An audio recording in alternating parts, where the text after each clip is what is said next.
НТВ-тэй хамтдаа үзэгчдээ баярлалаа. Дараагийн мэдээг хүргэе. Жижиг дунд бизнес эрхлэгчид банкны зээлээс гадна олон нийтээс хөрөнгө босгох боломжтой болох эрх зүйн орчныг бүрдүүлэхээр улсын хурлын гишүүн Саран Чулуун санхүүгийн зохицуулах хороотой хамтын санхүүжилтийн тухай хуулийн төслийг боловсруулжээ. За хэрвээ энэ хуулийн төсөл батлагдвал гарааны болон жижиг дунд бизнесүүд санхүүжилтийн шинэ хөөсөр бий болж иргэдэд хөрөнгө оруулах шинэ боломжууд нээгдэх юм. Гарааны болон жижиг дунд бизнесүүдийн гол тулгамдсан асуудал нь санхүүжилт. Банкнаас зээл авахд барьцаа хөрөнгө, зээлийн шалгуур, өндөр зардал зэрэг олон шаардлагыг тавьдаг. Үүний улмаас шин санаа бүтээгдэхүүнтэй ч санхүүжилтээ шийдэж чаддаггүй бизнес олон байна.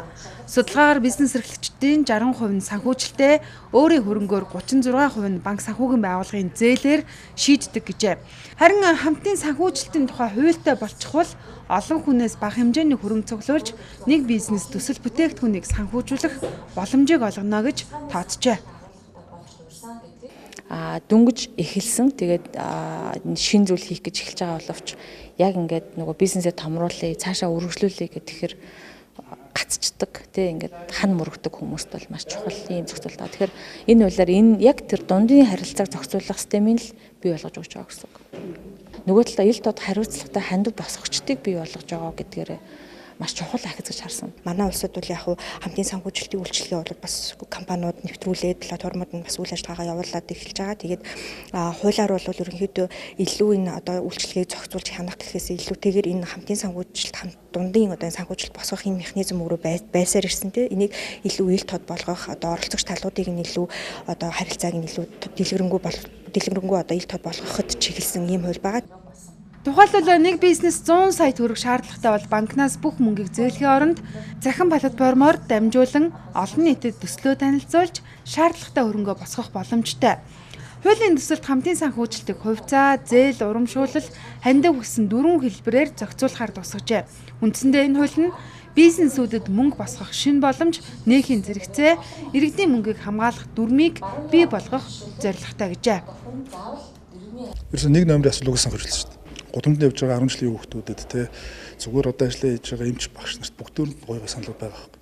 Тэгэхээр бол тэрийг энэ зүйлүүд одоо энэ хууль энэ хэлбэр маш одоо хурдан хялбар дэмждэг болохоор олон улсад ч гэсэн одоо төрийн хийж чадахгүй байгаа, том компаниудын хийж чадахгүй байгаа зүйлүүдийг жижиг юм шиг хэрнээ чухал зүйлүүдийг яг энэгээр шийдсэн байдаг шүү дээ. Хүмүүсийн хэлж байгаагаар олон дагагчтай хүнд бохоор өгдөг. Гэтэл яг аль биесээр одоо ил тод нээлттэйгээр тайлангаа тавиад өгдөг төрөмс байгууллагууд нь хандив нээлттэй зарлахад тэрэнд хандив өгдөггүй гэдэг чинь яг одоо соёл нь өөрөө буруу тогтоод байна л да. Тэгэхээр яг энэ хуулиараа явчих юм бол одоо яг хэрэгтэй хүмүүст нь хэрэгцээтэй хандив цугларч чадах юм болоо гэж харж байгаа. Membership-ийг оруулахгүй бол энэ өөрөө бүр гадуур ялангуяа Facebook дээр бол бүр маш замбраагүй хаалттай бүлгүүд үсээд явцсан байгаа шүү. Тэгэхгүй бол энэ өөрөө платформоосоо гадуурх хамтын санхүүжилт цаан membership нэрийн дор яваад байгаа шүү.